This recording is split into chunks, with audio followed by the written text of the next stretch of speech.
Wamos Cruz nakita na sa personal ang long-lost father.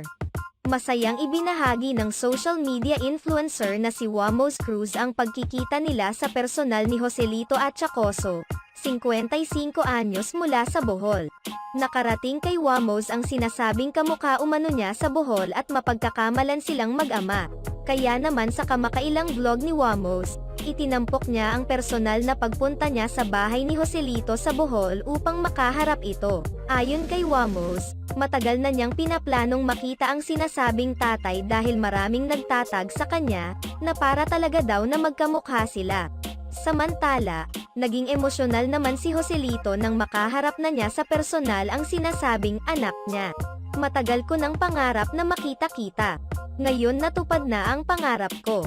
Wala akong masasabi kundi mag-ingat ka, pahayag nito. Nangako naman si Wamos na tutulungan niya ang kanyang ama sa abot ng kanyang makakaya.